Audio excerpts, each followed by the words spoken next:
Henry felt himself waking up, which was odd, as his last thought had been he was about to die. He was ready to die. These weary weeks clinging to life had left him no more than a sordid medical curiosity for the staff and a daily obligation to his family. Henry had always been a rotten patient. Truthfully, he wasn't much better when he was well. But this final role to be passively played out, drifting between splintered memories of his earlier life and short bursts of present awareness, had left him craving the end. If he could have got out of bed and switched the bloody machine off himself, he would have done. He would also have happily punched the doctors and their students swarming around him with their handheld devices, recording the event, their keen eyes observant of every deteriorating sign.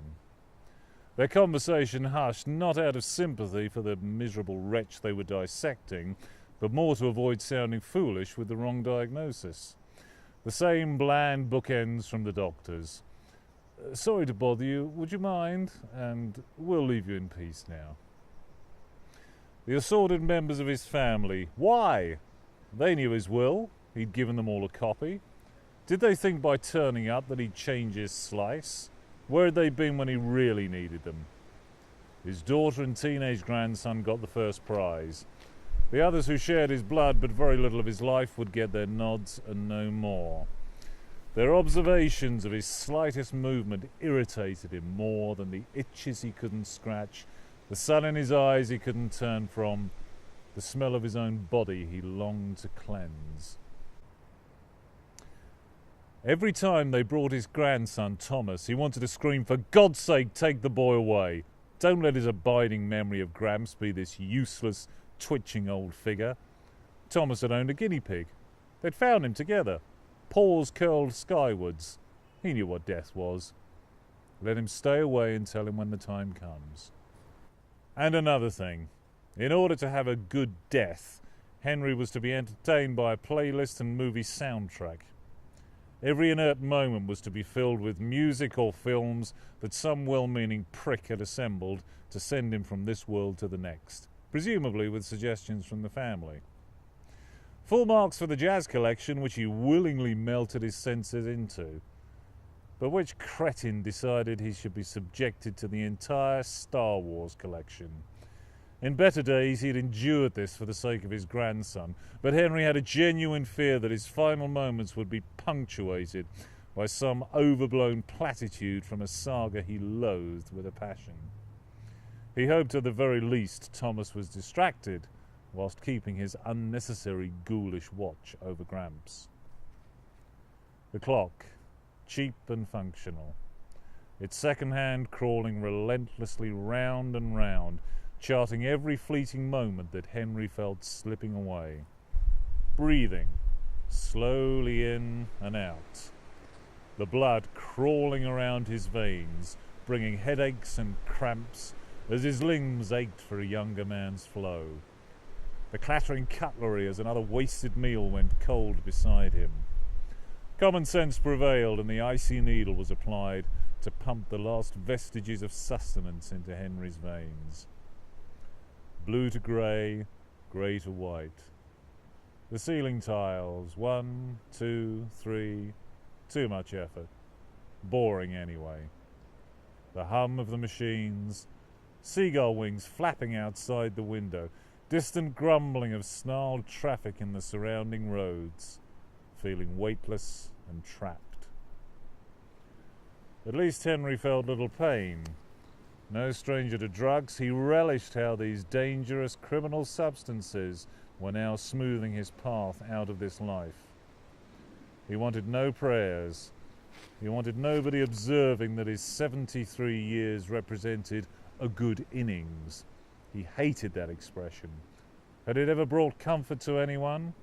A standby line for the witless ones to fumble their lips around.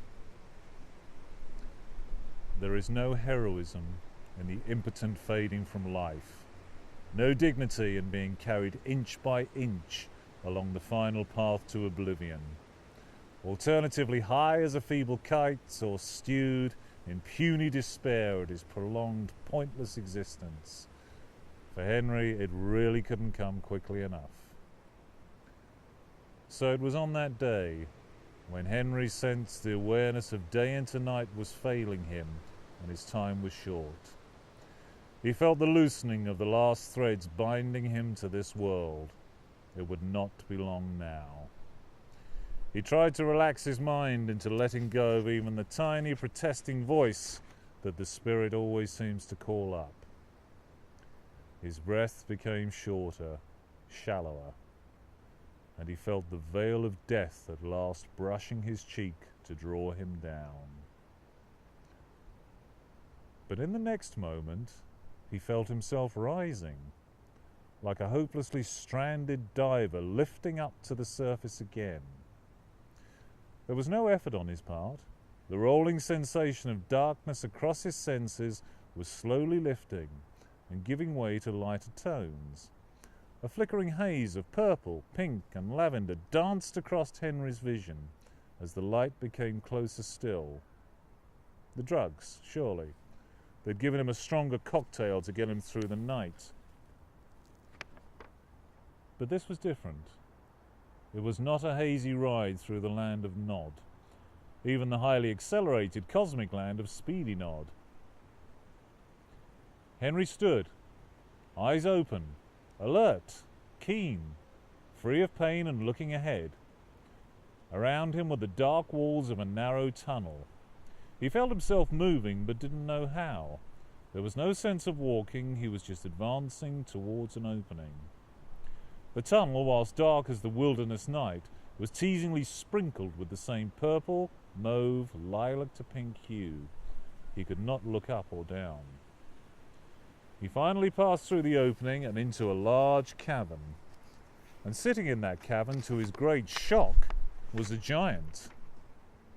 Or a dwarf. It looked like a dwarf, but the biggest dwarf Henry had ever seen.